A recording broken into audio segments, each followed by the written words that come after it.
Hello! Pasubscribe na po sa Triple A TV, ang ating YouTube channel.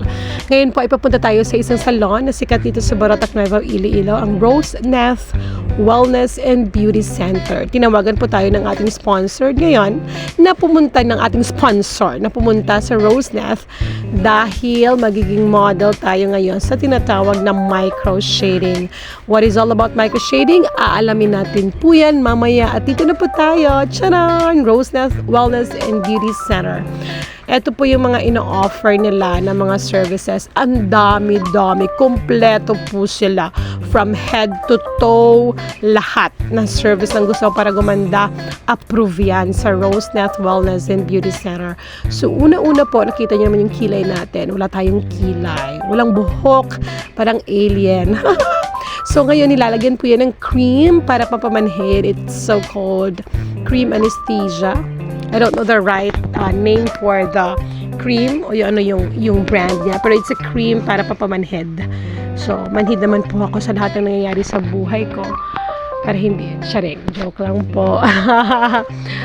So, ganyan na po. Pagkatapos po niyan, look, lalagyan po yan ng parang scotch tape para mapipress talaga.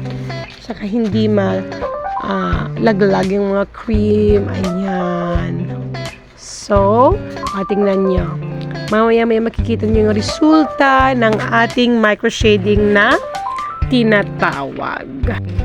So, it will last po mga 20 to 30 minutes para tuluyan po tayong hindi makaramdam during the main micro shading process. At yan po yung owner, yung pinakamagandang Rose, Madam Rose Yusores, diba? So, mahihigaw na po tayo na parang inooperahan tayo. Charing! And of course, meron po tayong parobe para safe and clean po tayo. Ganda talaga ng Rose Neth. Very clean. So, pagkatapos po niyan, ay hihiga na po tayo. Tsaka nag-request pa ako dyan kay Madam Rose na i-konting pataas po yung head ko. Kasi natatakot ako ng super flat na hinigaan. Parang nahihimatay ako. Parang hindi ako maka-breathe. Wow, breathe. Yan po si Ma'am Rose. So, pinahira na po yung cream na nilagay, yung anesthesia nilagay. At yan po ang susunod na ginagawa. May measurement. The measurement of your kilay is according to the face you have or to the shape of your face, nose, and all the body proportion. I mean, face proportion. So, chine-check kung saan ang tamang guhit ng kilay. Chine-check kung appropriate ba ang mga guhit na nilalagay niya with that measurement ruler, no? Na parang ruler into our kilay. Diba? So, iba talagang Rose Neth, kompleto. Ayan. Diba? Siyempre, nakikichika tayo habang ginagawa sa kanila ni Madam Rose. And of course, ayan, magdo-drawing siya. Alam nila ang ginagawa nila. Alam nila kung anong dapat at nararapat sa iyong mga kilay. Alam nila kung bumabagay ba siya sa shape ng iyong face, bumabagay ba siya sa shape ng iyong nose. Siyempre, mahirapan sila sa nose ko, no? Flat kasi. Charing! Okay. So, ganyan niya. Matagal po ang proseso ng pagsa-start ng linyahan sa pagkikilay, lalo na po sa katulad ko na walang kilay. Pag hindi po siya ina-eyebrow everyday, wala po talaga. Para po talagang alien ang inyong kaukay, ang inyong host. So, matagal po ang processing sa akin. Matagal po ang pagguhit sa akin. Depende po yan sa kilay natin. Kapag maganda na po ang kilay nyo at gusto nyo po na permanent na siya, microshade na siya, i-drawing na siya, mas mabilis. Pero sa akin, medyo matagal kasi. Tapos ganyan, kinuha ni Madam, pinalook sa akin sa mirror if okay ba sa akin na ganito.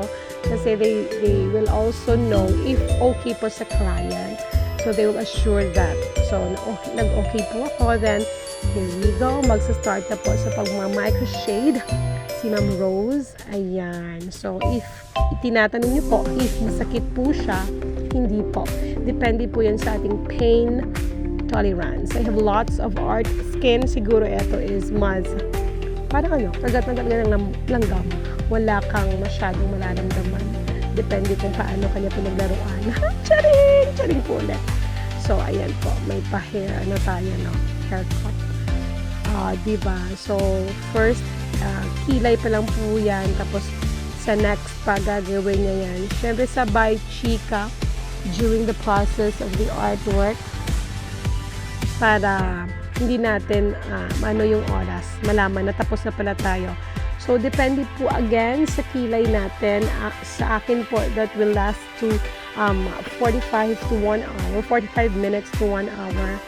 Depende po sa linyahan sa ating kilay. So, medyo matagal po yung sa akin kasi kailangan po talaga makita yung the best look of my kilay. And yeah, super excited na. And thank you very much, Ma'am Rose Usares of Rose Nest Wellness and Beauty Center at sa aking sponsor. Hindi ko na po pangangalanan kung sino po siya, pero salamat po sa pagpapaganda po sa akin. Maraming salamat po. Tandaan niyo po, pag nag-micro shading, lipstick na lang ang kulang, maraming time para sa iba pang gawain. Achieved!